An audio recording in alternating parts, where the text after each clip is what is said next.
Hello everyone. Today we are going to start the chapter number 1, discrete time Fourier transform.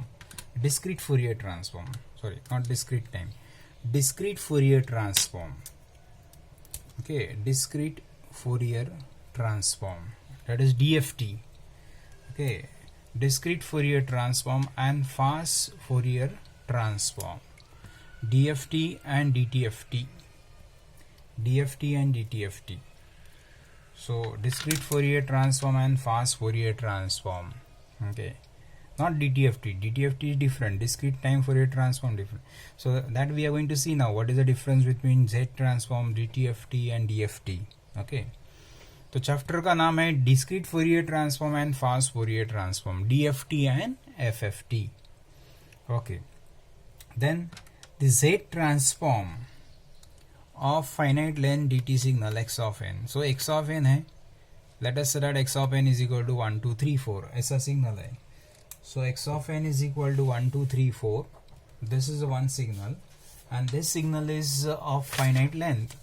X of n is equal to, let us say that 1 2 3 4 ऐसा ये signal है, बराबर है. इसका length कितना है?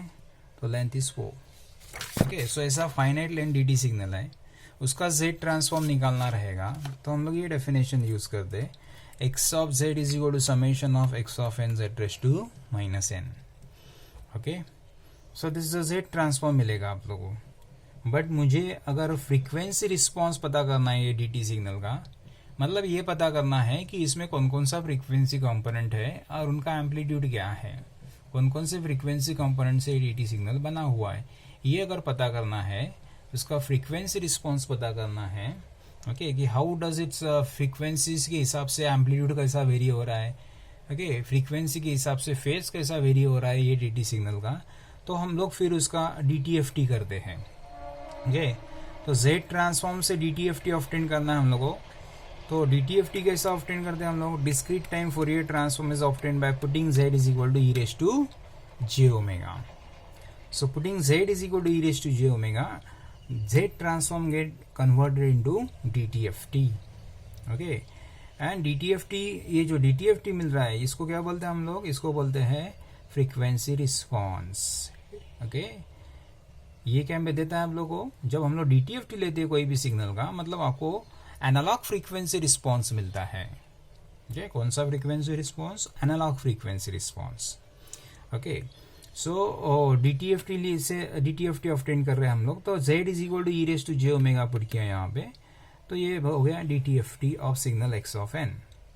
Okay, जो कि x ऑफ ओमेगा से रिप्रेजेंट करते हैं हम लोग, या x of e raise to j omega भी लिखते हैं ऐसा.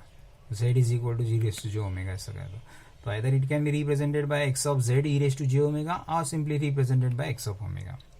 And this is we called as a frequency response.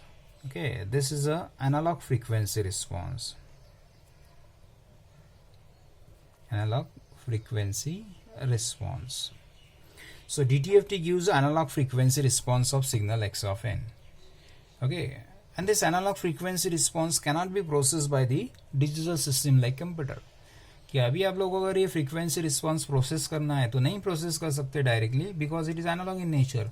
However computer can process only digital signals. Okay, so you have to there is a need to convert this analog frequency response into discrete frequency response, and this analog frequency response is converted into discrete frequency response by using DFT. okay, तो ये जो analog frequency response है, मतलब ये equation है, ये equations को अगर हम लोग सैंपल करते हैं at different frequency point, then this analog frequency response gets converted into discrete frequency response, and that discrete frequency response is called as DFT. उसको DFT बोलते हैं, and it will be represented by x of capital X of k. Instead of omega, it is represented by x of k. Okay, तो DTFT uses analog frequency response of signal x of it, which cannot be processed by a digital system like computer. So DFT has been developed to convert analog frequency response x of omega into discrete frequency response x of k. Okay, So that frequency analysis of DT signal can be performed on digital system. Okay. तो analogue frequency response का digital frequency response और discrete frequency response में convert करने के लिए आपको ये जो DTFT का इक्वेशन है इसको सैम्पलिंग करना पड़ता है at different sampling frequency point. Okay, and the resulting signals gets converted into resulting frequency response gets converted into discrete frequency response, and the discrete frequency response is mathematically represented by DFT equations. Okay, so sampling frequency point is denoted by, now DFT of DT signal x of n कैसा obtain करते हैं? तो DFT of DT signal x of n is obtained by sampling one period of DTFT signal. ये जो DTFT signal है उसको sample करेंगे, उसका एक पीरियड लेंगे, उसको सैंपल करेंगे विथ n सैम्पलिंग पॉइंट. कितना सैम्पलिंग पॉइंट कर लेंगे हम लोग? n sampling point, where n is the length of x of n. n is the length of x of n. So x of n जैसा मैंने बोला था लेंथ उसका 1 2 3 4 है, तो उसका लेंथ 4 है. तो 4 अलग अलग पॉइंट पे उसको हम लोग सैंपल करेंगे एनालॉग फ्रीक्वेंसी रिस्पॉन्स को. तो that analog frequency response gets converted to discrete frequency response. Okay, sampling frequency point is denoted by, कौन कौन से लोकेशन में सैंपल करना है, कौन कौन से फ्रीक्वेंसी पॉइंट को आपको एनालॉग फ्रीक्वेंसी रिस्पॉन्स को सैंपल करना है. That is represented by this one, omega is equal to omega K which is equal to 2 pi by n into K, where के is equal to 0 1 2 up to the n-1. K का value जो रहेगा वो 0 से लेकर n-1 तक रहेगा. Okay, तो इधर k का वैल्यू 0 पुट करते तो ओमेगा 0 मतलब 0 सैम्पलिंग पॉइंट मिलेगा. k इक्वल टू 1 पुट करते तो फर्स्ट सैम्पलिंग पॉइंट फ्रीक्वेंसी मिलेगा. k इक्वल टू 2 पुट करेंगे तो सेकंड सैम्पलिंग फ्रीक्वेंसी पॉइंट मिलेगा. ऐसा, isn't it? Okay, so this is basically like this. For example हम लोगों ने कंसिडर किया है कि कंसिडर दी, जैसा मैंने बोला कि x ऑफ n सिग्नल, एक x ऑफ n सिग्नल है जिसका लेंथ 4 है. ओके, उसका हम लोग अगर DTFT लेते हैं तो आपको मिलेगा उसका analog frequency response. And that analog frequency response का latest nature will be like this. मतलब x ऑफ n का अगर आप लोग DTFT लेते हैं तो आपको मिलेगा x of omega, and this x of omega is varies with respect to frequency omega. तो आप लोग अलग अलग फ्रीक्वेंसी पॉइंट लेके अगर आप लोग ग्राफ बनाते हैं x ऑफ ओमेगा का वर्सेज ओमेगा, तो ये ग्राफ ऐसा आएगा जिसको बोलते हैं हम लोग एनालॉग फ्रीक्वेंसी रिस्पॉन्स, और जो ग्राफ रहेगा analogue in nature. Okay, you are getting analog frequency response. अभी ये जो एनालॉग फ्रीक्वेंसी रिस्पॉन्स है उसको आप लोग क्या करना है, सैम्पलिंग करना है at this frequency point. Omega K is equal to 2 pi by n into K. So n आपका 4 है and k is varies from 0 to n-1. n 4 है तो 4-1 3, तो k रहेगा 0 1 2 3. ओके, तो ये पाई बाय 2 हो गया, पाई बाय 2 इंटू के हो गया. Omega K is equal to क्या, पाई बाय 2 के इंटू के. k 0 पुट किया तो omega 0 is equal to 0. k 1 put किया तो pi by 2 into 1 is 1, pi by 2 हो जाएगा. k का वैल्यू 2 पुट किया तो it will B pi. k का वैल्यू 3 पुट किया तो 3 पाई बाय 2 हो जाएगा. isn't it? ऐसा 4 सैम्पलिंग पॉइंट आपको मिलेगा. isn't it? So after sampling this DTFT, okay, we'll get the DFT. So after sampling DTFT response, we get the DFT response which is discrete in nature. तो इसको मैं sample कर रहा है पहला ओमेगा इज इक्वल टू 0 को, तो पता चल रहा है कि ये जो एनालॉग फ्रीक्वेंसी रिस्पॉन्स है उसका मैग्नीट्यूड इतना है, तो नोट कर लिया. फिर omega equal to pi by 2 को ऑब्जर्व किया, कितना मैग्नीट्यूड है उसका, तो इतना मैग्नीट्यूड पता चला, वो नोट कर लिया. ओमेगा इक्वल टू पाई को किया note, omega equal to 3 pi by 2 को नोट किया. बराबर, ऐसा 4 सैंपल लिया, सैंपल किया इसका. ओके, तो will get this analog frequency response gets converted to discrete frequency response, और इसको बोलते हैं हम लोग DFT response. Okay, this is DFT. तो जो सिग्नल x ऑफ n है उसका हम लोगों ने डिस्क्रीट फ्रीक्वेंसी रिस्पॉन्स निकाला. ओके, तो हम लोग बोल रहे हैं कि उसका जो एक पीरियड है उसमें 4 सैंपल्स है, and this 4 samples will represent 4 different sinusoidal frequency signals. Okay, तो it will be like this. So DFT कैसा ऑब्टेन कर रहे हैं हम लोग, तो DFT is obtain by putting omega is equal to 2 pi k by n. ओमेगा का वैल्यू ये पुट करना मतलब आप लोग का सैम्पलिंग करना ऐसा है. ओके, तो DTFT को सैंपल कर रहे हैं हम लोग, तो DTFT को सैंपल कर रहे हैं मतलब DTFT का जो फ्रीक्वेंसी है एनालॉग फ्रीक्वेंसी ओके उसको डिस्क्रीट में कन्वर्ट कर रहे हैं, मतलब ओमेगा का वैल्यू 2 पाई के बाय एन पुट कर रहे हैं. So DFT is obtained by putting omega is equal to 2 pi के by N in DTFT equations. तो एक्स ऑफ के मतलब डीएफटी ऐसा है, एक्स ऑफ एन का एक्स ऑफ के ऑब्टेन करना मतलब डीएफटी ऑब्टेन किया. तो एक्स ऑफ के कैसा ऑब्टेन करते हैं हम लोग, तो जो डीटीएफटी है एक्स ऑफ ओमेगा है जिसको हम लोग डीटीएफटी बोलते हैं, उसमें ओमेगा का वैल्यू क्या पुट करते हैं 2 पाई के बाय एन पुट करते हैं. ओके तो हियर हम लोगों ने ये देखा है, this is the value of DTFT X of N into E raise to minus J omega N. तो यहाँ पे ओमेगा जो है that is replace by 2 pi के बाय एन. ओके तो यहाँ पे ऐसा 2 पाई के बाय एन से रिप्लेस किया हम लोगों ने. ओके 2 पाई के बाय एन एंड देन इसको सिंप्लीफाई किया. ओके इसको ये फॉर्म में लिखा W N raise to N K, X of N into W N raise to N K. इसमें एक नोट करना है आप लोगों को कि समेशन का जो लिमिट रहेगा 0 टू n बाई 2, बिकॉज ये n पॉइंट के लिए ही सैंपल कर रहे हैं हम लोग. इसका अगर x ऑफ n का लेंथ 4 है तो 4 सैम्पलिंग पॉइंट ही लेंगे, x ऑफ n का लेंथ 6 है तो 6 सैम्पलिंग पॉइंट लेंगे 1 पीरियड में, ऐसा है. तो therefore x of k is summation of n equal to 0 to n minus 1. Okay x of n into E raise to minus J omega is replace by 2 pi के by n into n. This is equal to ये ऐसा लिखा हम लोगों ने omega N raise to N के.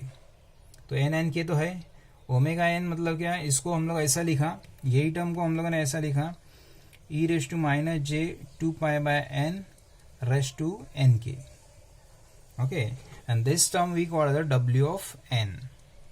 Okay this is W of N is equal to E raise to minus J 2 pi by N and this is we call the twiddle factor. इसको twiddle factor बोलते हैं. तो finally हम लोगों ने एक बार डीएफटी का डेफिनेशन लिखा. DFT of signal X of N निकालना रहेगा तो ये फॉर्मूला यूज करेंगे. So DFT of signal X of N is X of K which is equal to summation of x of N into W N raise to N K, where N is varies from 0 to n minus 1. K का value रहेगा 0 to n minus 1 and what is W N is, तो डब्ल्यू N is equal to E raise to minus J 2 pi by N. Okay जिसको हम लोग ट्वीडल factor बोलते हैं. Inverse DFT निकालते वक्त अभी एक्स ऑफ के से एक्स ऑफ एन कैसा मिलेगा, तो x of N is equal to 1 by n summation of x of k into W N raise to minus n k, इधर प्लस एन के इधर माइनस एन के. Okay this is a inverse DFT का definition.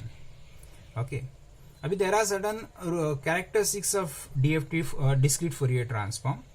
Okay rules है discrete Fourier transform का. What are the characters of discrete Fourier transform, तो पहला characteristics is DFT is applicable for finite length periodic sequences. DFT हमेशा हम लोग assume करेंगे कि ये सिग्नल है सपोज ओके 1 2 3 4, तो we are assuming that this signal is periodic in nature. ये पीरियोडिक रहेगा तो ही उसका DFT निकाल सकते हैं हम लोग, अदरवाइज नहीं.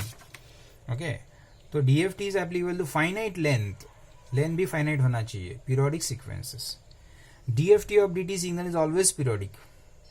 Okay with period n because Tweedle factor is periodic. ये जो Tweedle factor है e raised to j theta, e raised to j theta is always periodic. It will be repeated. It is a circular periodic signals. Okay, and it will be repeated after 360 degree. Okay, so DFT of DT signal is always periodic with period n because Tweedle factor is periodic with period n. Value of first Tweedle is, पहला ट्वीडल किसको बोलते हैं, W N raise to 0 को पहला ट्वीडल बोलते हैं. अभी W N raise to के लिखना है मेरे को, तो ये e raise to minus J 2 pi by n is the value of डब्ल्यू एन रेज टू के, मतलब ये ऐसा हो जाएगा. एंड फर्स्ट ट्वीडल निकालना है तो के का वैल्यू 0 पुट करना है. के का वैल्यू 0 पुट करेंगे तो ई रेज टू 0 हो जाएगा and W N raise to 0 की वैल्यू कितना रहेगा, हमेशा 1 रहेगा. तो फर्स्ट ट्वीडल का वैल्यू हमेशा 1 रहेगा. This twiddles are available on unit circle. Okay circle with radius 1 we call unit circle.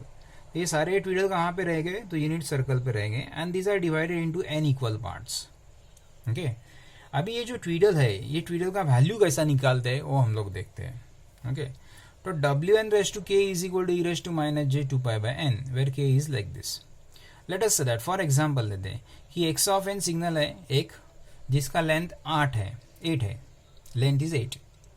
Okay so twiddle factor क्या हो जाएगा फिर, डब्ल्यू एन जो है 8 है, W eight raise to k is equal to E raise to minus J 2 pi N आप लोग का के है, के वेर के इज वेरीज फ्रॉम 0 टू 7 क्योंकि n माइनस 1 है.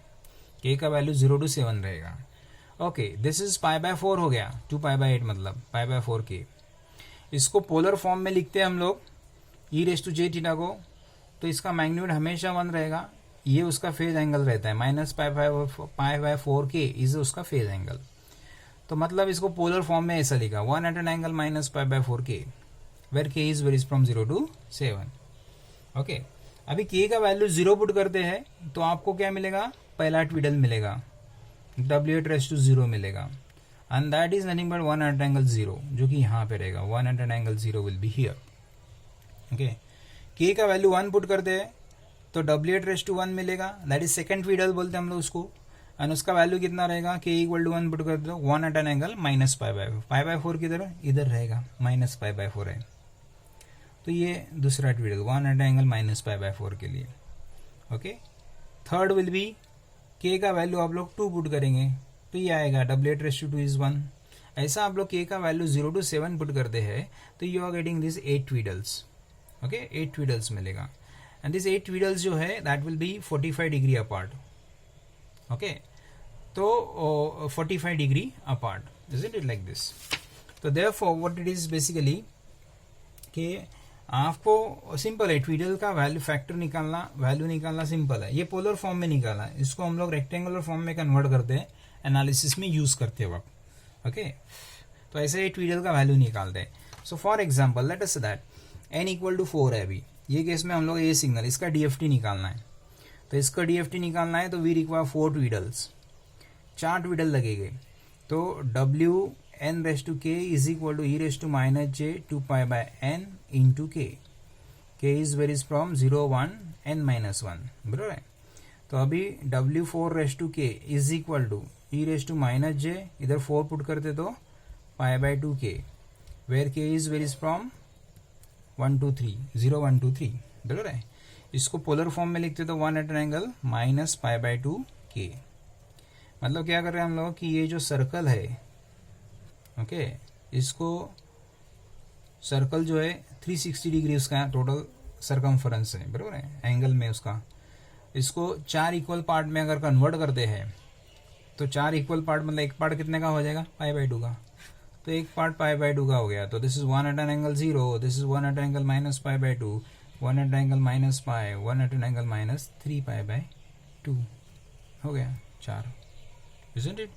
So ये हो गया W4 raise to 0, W4 raise to 1, W4 raise to 2, W4 raise to 3. Okay, ये रेक्टेंगुलर में है, पोलर में है, इसको रेक्टेंगुलर में कन्वर्ट करेंगे. This is comes out to be minus j, this is comes out to be plus j, ये 1 रहेगा, ये माइनस 1 रहेगा. Isn't it? Like this. तो इस तरह से हम लोग उसका ट्विडल्स निकालते हैं. We'll see when we are going to see the problem based on this. Thank you.